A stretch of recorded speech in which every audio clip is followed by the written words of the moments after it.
Halo. Hai, Assalamualaikum.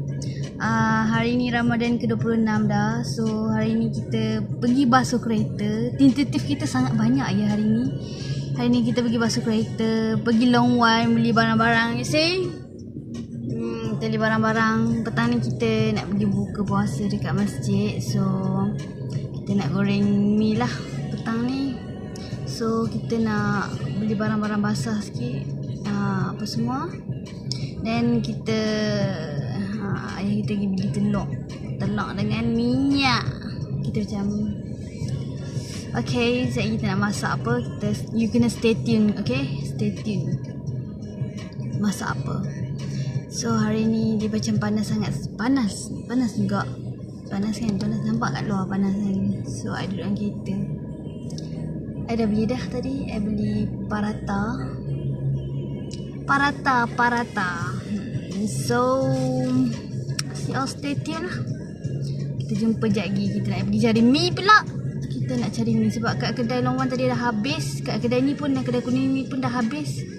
So kita cari dekat sana lah. Okay, tu je. Tunggu sekejap. Dia dah siap dah mi. Kita nak bawa pergi masjid. Sedap lah no.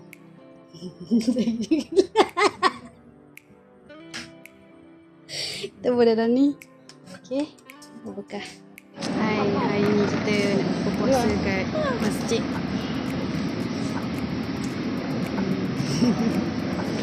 Dan tak ramai. Oh, ni pun besar pun banyak orang. Besar kan tu.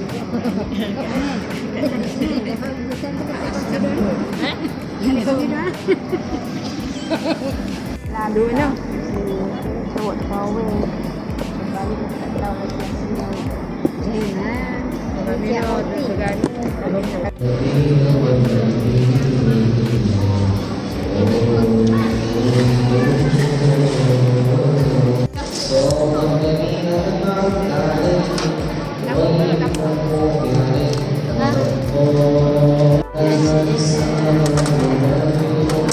Kita makan